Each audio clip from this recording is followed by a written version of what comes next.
এই ছাত্রলীগ নিষিদ্ধ করে দিন। যারা আমার মায়ের বুক খালি করবে তারা এদেশের শিক্ষাঙ্গনগুলোকে কসাইখানায় পরিণত করবে। আমার মায়ের সন্তানেরা পড়তে গিয়ে লাশ হয়ে মায়ের কোলে ফিরে আসবে। এমন ছাত্র রাজনীতি আমরা দেখতে চাই না।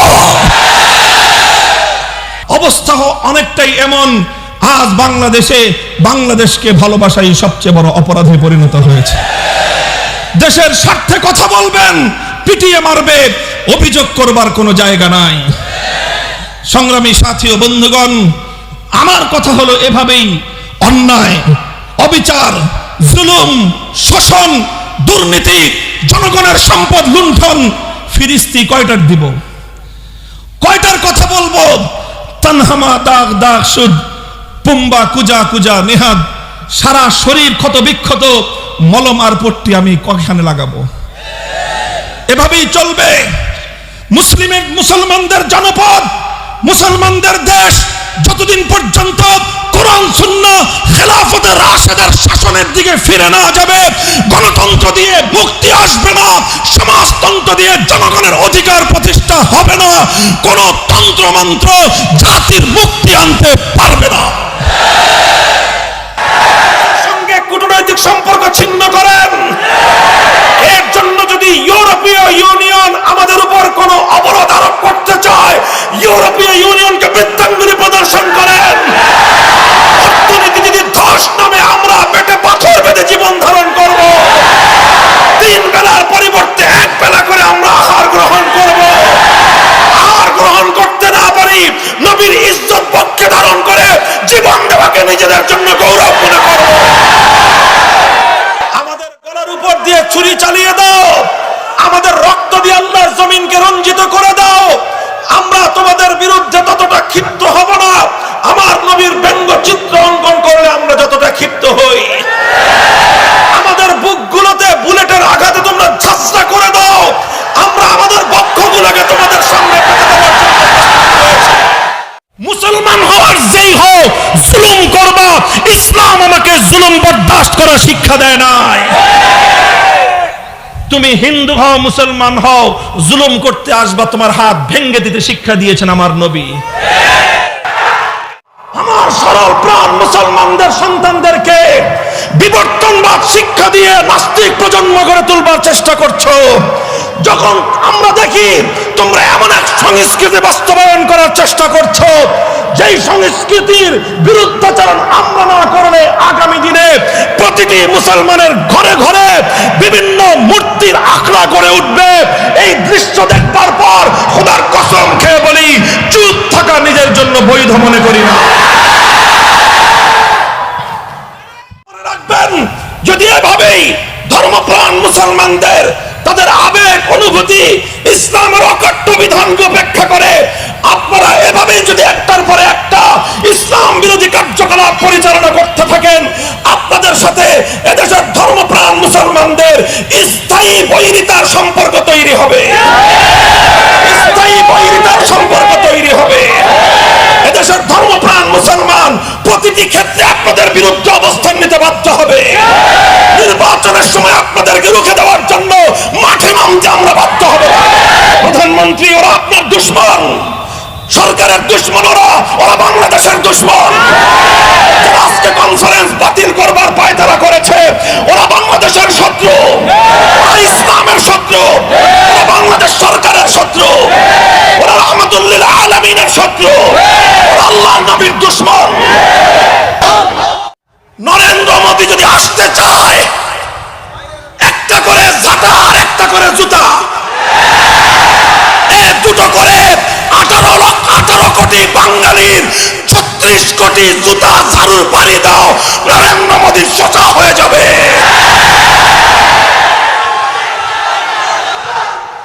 আমরা যখন দেখব আল্লাহর ঘর ধ্বংস করে, মসজিদে অগ্নিসংযোগ করে, আল্লাহর কোরআন জ্বালিয়ে ভস্ম করে দিয়ে, মসজিদের মিনার থেকে আজানের মাইক খুলে ফেলে হনুমানের গেরুয়া পতাকা তুলে দেওয়ার পর সেই খুনিকে কোন সম্মানের আসনে বসাবার চেষ্টা করা হচ্ছে, আল্লাহর ঘরের ইজ্জতের হেফাজতের জন্য কিয়ামত কায়েম হয়ে যাবে। দানবীয় শক্তি ফ্রান্স আমার নবী ইজ্জতের উপর আঘাত করে নবীর কার্টুন অঙ্কিত করে রাষ্ট্রীয়ভাবে সারা দুনিয়ার 250 কোটি মুসলমানদের বিরুদ্ধে যুদ্ধের ঘোষণা করে দিয়েছে।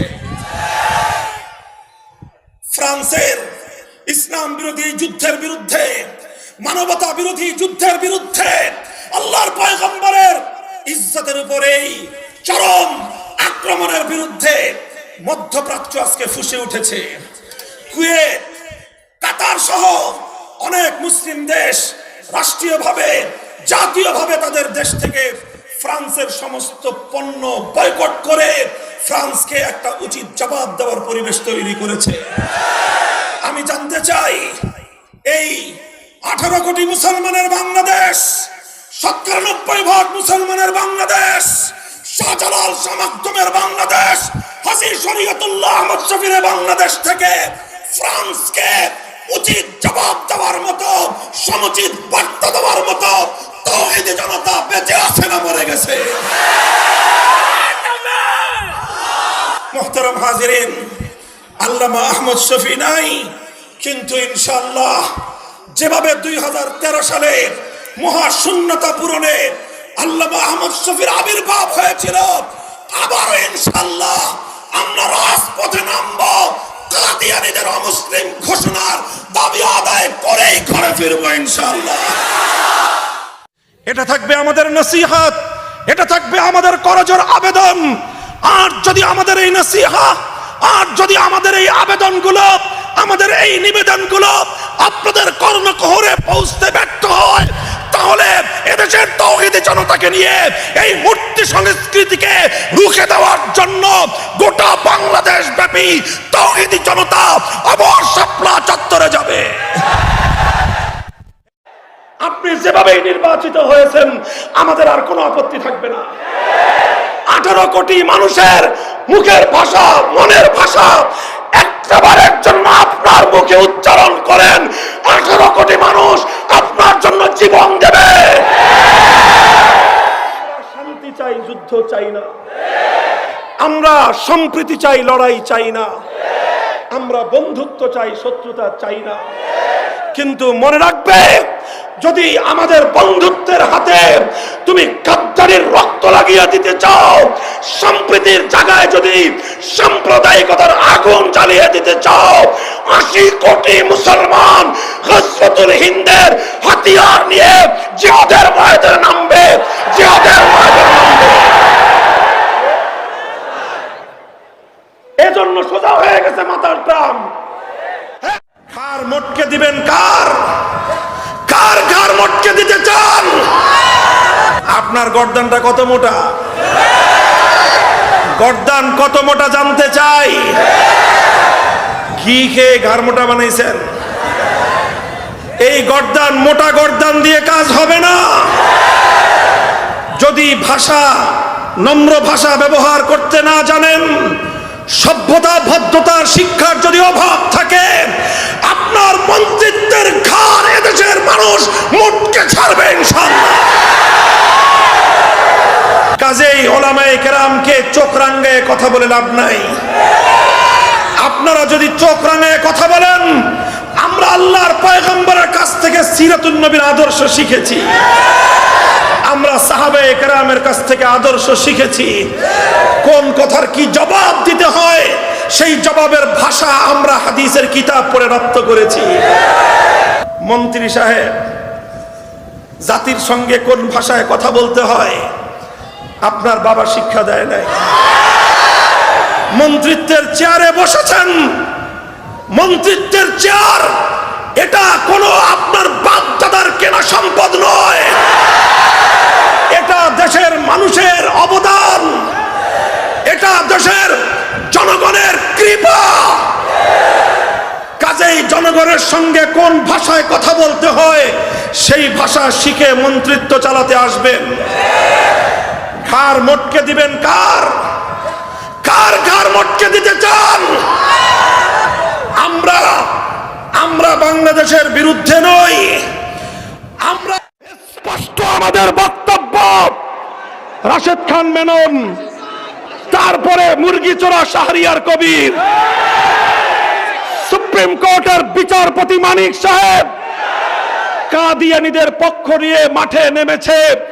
এদেশের 16 কোটি মানুষ যারা আখেরি পয়গম্বরকে আখেরি পয়গম্বর হিসেবে, খাতেমুন নবিয়্যিন হিসেবে যারা বিশ্বাস করেন, তাদের ঈমানি দায়িত্ব হলো এই তিনজনকে বাংলার যে কোনো জায়গায় পাওয়া যাবে, সঙ্গে সঙ্গে জুতা খুলে পিটাইতে হবে। গর্বের সঙ্গে বলি, ওপেন চ্যালেঞ্জ নিয়ে বলি, মাতৃভূমির মাটিতে দাঁড়িয়ে এই ভূমিতে জন্মগ্রহণকারী এক সন্তান, কথা বলবো এক আল্লাহকে ছাড়া দ্বিতীয় কাউকে পরোয়া করে কথা বলি না। অনেকেই কওমি মাদ্রাসা নিয়ে, অনেকেই মাদ্রাসাগুলো নিয়ে উপহাস করে, মাদ্রাসাগুলোর ব্যাপারে তাচ্ছিল্য করে। রাশেদ খান মেনন, হাসানুল হক ইনু, মুরগি চোরা শাহরিয়ার কবির, তোমরা মাদ্রাসাগুলোর ব্যাপারে অনেক বিষোদ্গার করেছো। তোমাদের বিষোদ্গারে মাদ্রাসার অগ্রযাত্রা রুখে যাবে না। এই মাদ্রাসাগুলো আল্লাহ পাকের শক্তিতে বলিয়ান। এই মাদ্রাসাগুলোকে দুনিয়ার কোন শক্তি পেট্রোনাইজ করে না।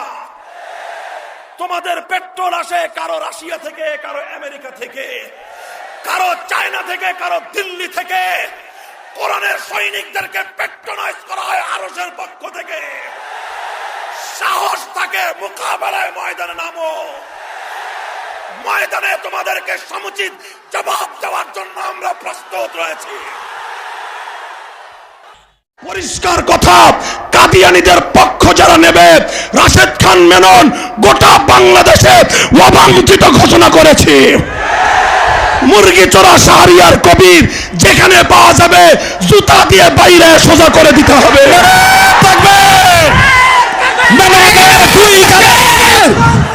জুতা মারো তালে তালে, শাহরিয়ার কবিরের 2 গালে জুতা মারো তালে তালে, জুতা মারো তালে তালে। আমরা পরিষ্কার ভাষায় বলতে চাই, রাশেদ খান মেনন, হাসানুল হক ইনু, মুরগি চোরা শাহরিয়ার কবির গং, এই ইনু আর মেনন নৌকার খয়রাত নিয়ে এমপি হয়ে সংসদে গিয়ে খতমে নবুয়তের বিরুদ্ধে কথা বলবে আর কাদিয়ানীদের দালালি করবে। পরিষ্কার বলতে চাই, নাসিমের মুখটা সামলায় রাখেন।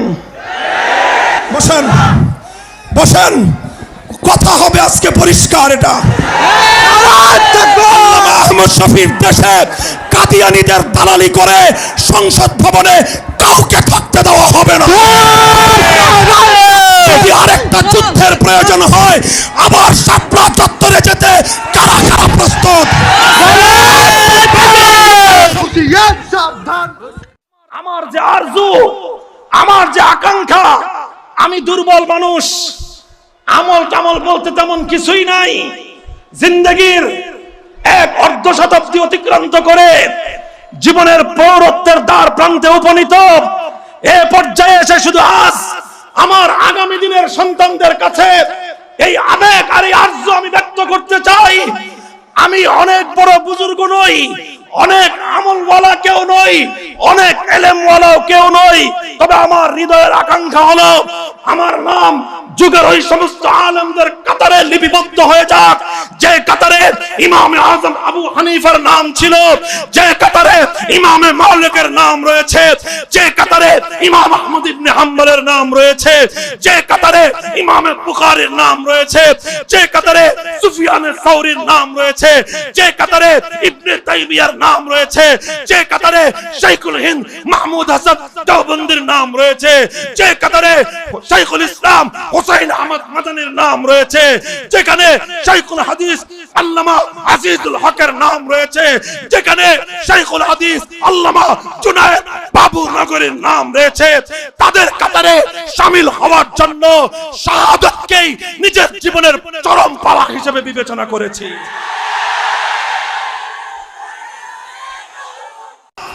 আজ নবীর নামে যারা কটূক্তি করেছে, সে যে ধর্মাবলম্বী হোক না কেন, সে যেই ধর্মাবলম্বী হোক না কেন, স্পষ্ট ঘোষণা হলো নবীর দুশ্মনের কোন ধর্ম পরিচয় নাই, নবীর রাজনৈতিক পরিচয় নাই, নবীর দুশমনের কোনো গোত্রীয় কোনো বংশীয় পরিচয় নাই।